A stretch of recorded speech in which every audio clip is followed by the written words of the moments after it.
Hi everyone, Aidan here. I'd like to talk today about giving you some tips on how to source products internationally.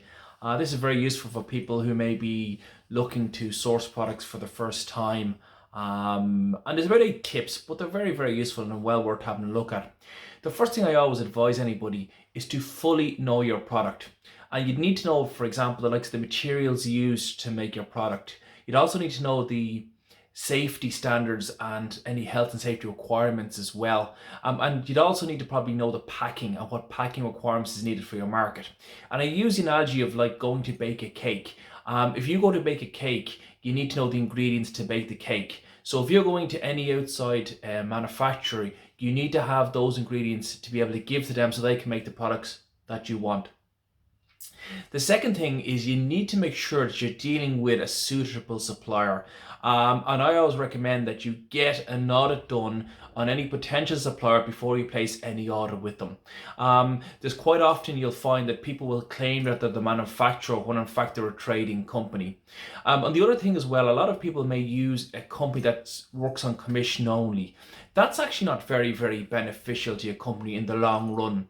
And the reason for that is these companies who work on 10% commission, we'd say, or 15% commission, do they want 10% of $100,000 or 10% of $80,000?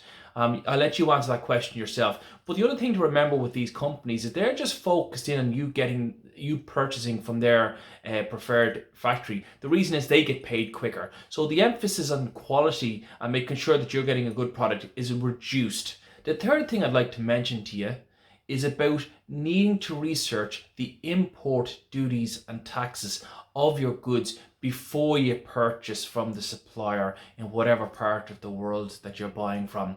And what you need to ask that potential supplier is a thing called the HS code. HS stands for Harmonized System.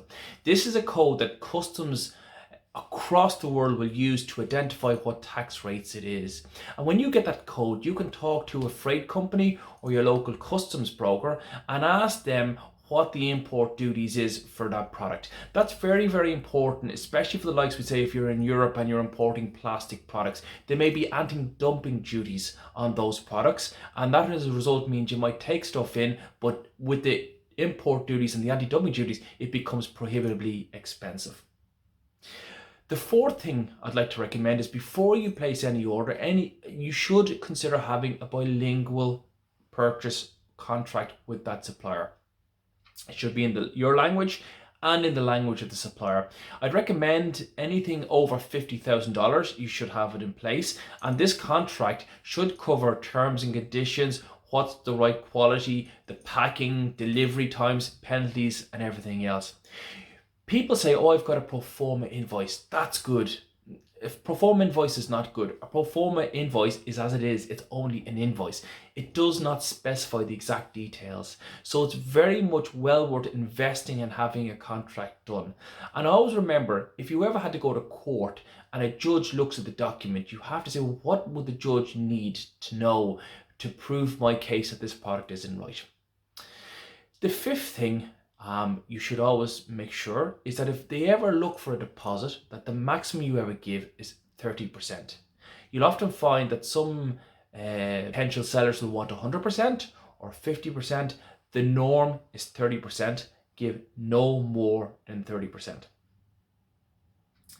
The sixth thing is always get the products inspected at the factory before. Now, why? Because it's better to find a fault at the factory floor rather than at your door when you've brought the stuff in.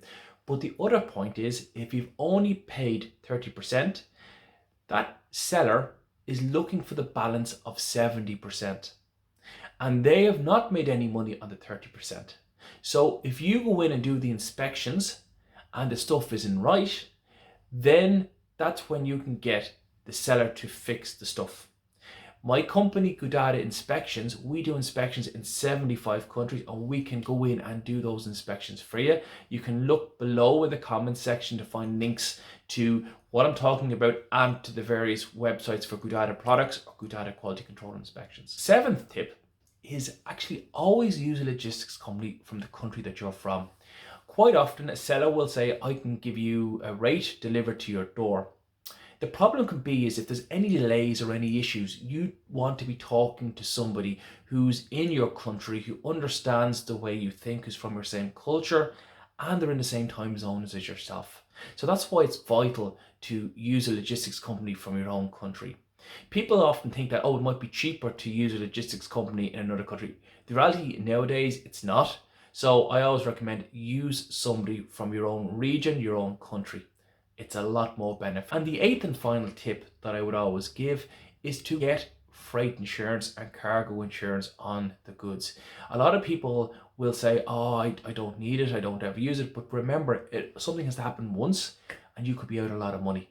So in the grand scheme of things, it's far better to get some cargo and freight insurance. On the GoDaddy platform, we have access to online freight and cargo insurance, so you can compare prices with other providers.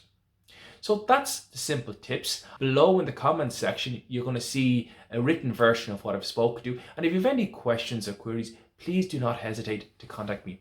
Thank you very much. Bye-bye.